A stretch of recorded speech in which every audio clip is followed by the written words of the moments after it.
So, hi everyone. Thank you for tuning in. Today, I have the honor of interviewing Julie Jacobson, the Chief Marketing Officer of Barry's Boot Camp here in Miami. Julie has been with the company for 6 years and is extremely knowledgeable about the fitness space. Thank you, Julie, for taking the time to meet with me. I'm so excited for this opportunity. So, how are you today, Julie? Good. I'm great. Good, happy to hear that. So we'll jump right in. So, as you know, fitness is a big part of the lifestyle here in Miami. When did you discover your passion for fitness, and how did this lead to your current role at Barry's Miami? I have always really been into different kinds of fitness, not necessarily group fitness. I was into running for a while and did half marathons, and I was into bar for a while, and I just always tried to be active. I grew up in San Diego, so the weather is pretty much perfect all the time, and you can be outside. Um, I was a client of Barry's in San Diego, and I knew the three partners who were opening up a studio in Miami Beach. And that is sort of how I ended up working here. I think it really gave me perspective starting as a client. They had already opened the Miami Beach studio, and they were on track to open two more studios, and said, "Hey, come out here and help us set up the studio." I didn't think I'd really stay. I thought it was going to be more of a temporary move, but here I am almost 7 years later, and so going great. It's funny that you mentioned that because I feel like, and especially after the pandemic, lately people have been saying, yeah, I was only supposed to be in Miami temporarily, and now they've bought an apartment and they're here permanently. So I feel like that must be a trend. Once you move to Miami, you kind of Yeah, stay. absolutely. So thank you for that. And what do you enjoy most about marketing in the fitness space? I think I'm very lucky to be marketing something that I truly believe in, and marketing something that I believed in before I worked for the company. So I'm very blessed in that way, and I think that's why I've kind of stayed with it. I mean, and you're marketing, you're teaching people a healthier lifestyle, and people get into routine and they fall in love with it. And it doesn't seem like working out is such a chore. And especially after the pandemic, when everyone was sort of, hunkered inside, I think it's been really a blessing to be able to get people back in studios, and to get back to really building the community aspect of what Barry's is all about. It's not really just fitness. It's we're a family, and people support each other, and they work out together, and they get to know the trainers. And I think that's something that's been really different about Barry's Miami, is the sense of community that we've been able to build. And I think part of that, when I moved here almost 7 years ago, I knew nobody. So for me, I had to build up my own community. And I really took that as an opportunity to kind of help and build the Barry's Miami community. And it's been great for myself, and I think for a lot of our clients as well. Absolutely. And I can resonate with that. I feel like something that's so enjoyable about doing marketing in this industry is that the fitness space, it's all about like this culture about positivity, and everyone is like very happy and they want to make the right choices in their life. So I can see how it can be really fun to contribute to that. Yeah, Um, I mean, I've really tried to bring a social aspect to it as well, doing happy hours and parties and social events. So it's, it really furthers the sense of community outside of just the brand as Barry's, and kind of promotes it more as a lifestyle. right, absolutely. Um, so following that, what do you find most challenging about marketing in the fitness space and with berries? I think that capturing new clients is always difficult. For us, I feel like once you take a Barry's, you're hooked. Yeah, That's how it is for me, and how I hear it is for a lot of people. So, our best way is word of mouth. But one person maybe only knows so many people. So once they've reached their capacity of the network, it's a little bit harder to get new clients. We really don't do any paid advertising. So you won't see, billboards and buses and things with berries on it. So it's really just capturing those new clients and getting people in the door, because I feel like once we get people in the door, they understand what it is. And you can't really explain what it is until you've been in the door. And something else I think that's challenging, and we'll wait and see how it is this year, but the seasonality of Miami is a little bit more complicated, I think, than other markets, because we do see a big dip in the summer. People travel and it's hot, and so we have in the past, at least pre-COVID, really had a big dip in the summer. I think now with the influx of people moving here, and a lot of them, not necessarily having this be a place where they, maybe have secondary residences, third residences as being where they live and work, that maybe we won't see such a drop off.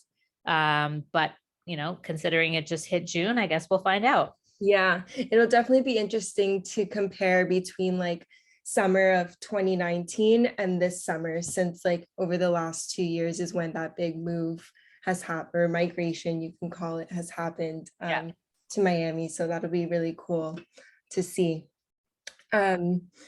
Next question is, how has social media changed marketing in the fitness space over the last 5 years? I think for berries in particular, it's always been hyper focused on the trainers. And I think that, certain people have certain trainers that they go to and that they love.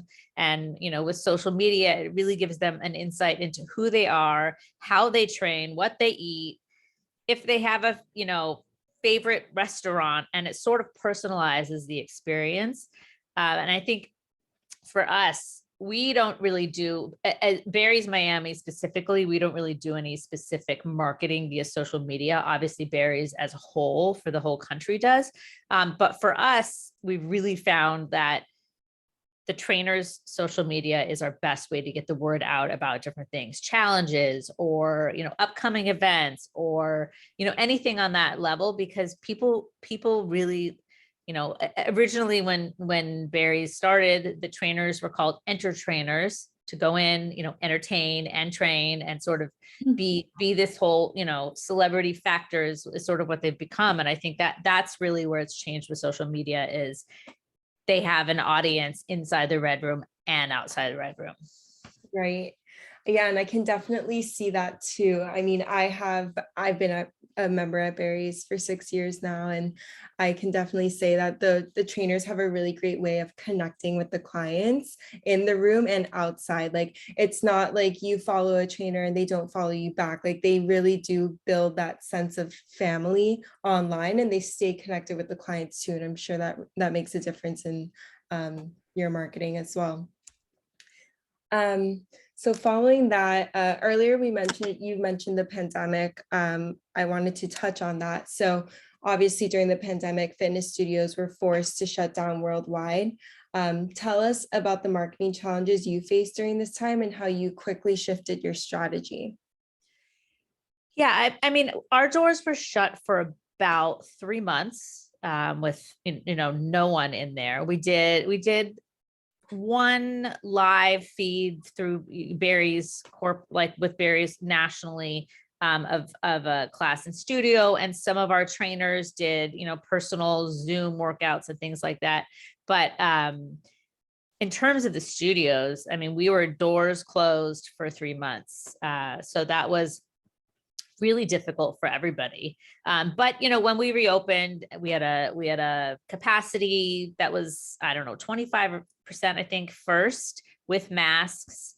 I don't know if you saw the video, but we made a really kind of light-hearted video about safety protocols and masks and hand sanitizer. And we had Derek. Yeah. It was like a spoof on an airline safety message, Right. aisles are this way, and put your mask on before you put on a child's. And we tried to make it as approachable as possible. And, people worked out with masks. And that was really difficult because some people were very, very aware of how everyone's masks were placed, and some people were trying to take them down. So it was a little bit of babysitting, which was unfortunate for us to have to be able to do that, but it just came with the territory. Right.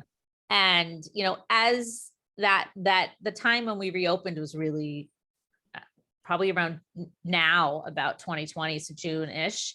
It was really, it's starting to get really hot outside. So we didn't start our outdoors classes until about November, because we wanted to get the right spaces. We wanted to really get the logistics down. We wanted to make sure that it wasn't, stifling hot. So we started in just around Thanksgiving of 2020, doing the outdoor classes. And it was really incredible to start to really see the big groups of community events, communities together. And we did them at that time. We were doing Miami Beach and also in Aventura. And then later we added Wynwood.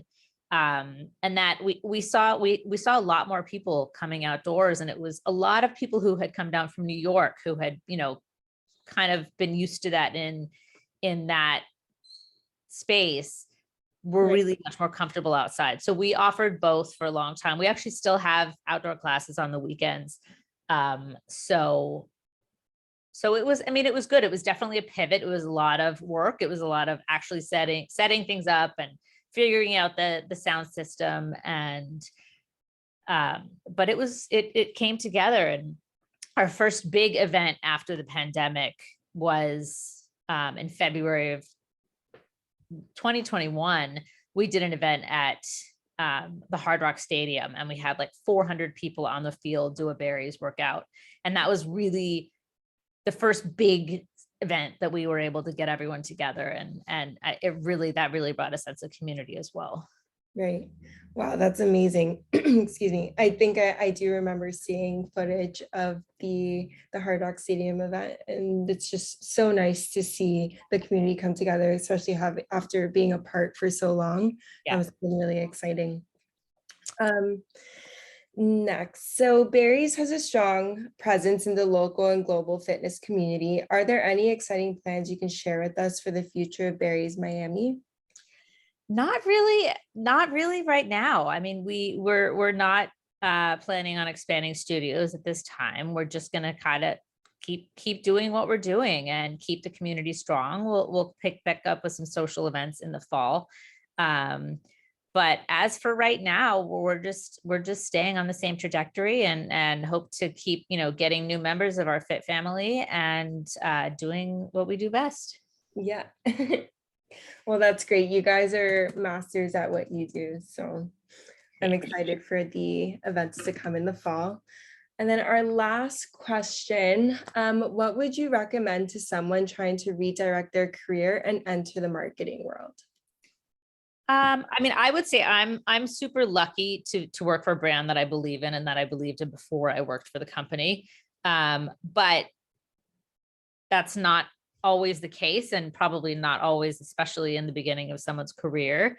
I would just say to, kind of take note of what makes you gravitate towards certain brands and makes you steer away from others. And it may, those are the things that for me, when I'm marketing, I always really try to see things from the client's perspective and what would make me want to get in the red room and what would make me want to get a shake. And like I said, I have the benefit of actually having been in that position before. But when you don't, you just kind of have to put yourself in that position. And I think if you can see things from how it looks from someone who maybe isn't familiar with the brand and put yourself back a few steps, it really helps you to be able to sell what you're marketing authentically.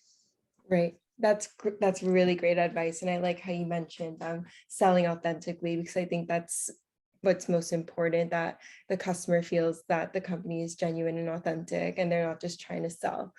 So thank you for mentioning that point. That's really valuable. Okay, Julie, well, this wraps up our interview. I just want to thank you again so much for meeting with me. I really enjoyed our conversation, and I hope that anyone that's listening feels that they could take something away from this interview. Thank you. I will link Julie's LinkedIn page at the bottom along with my page. If anyone wants to connect, feel free to reach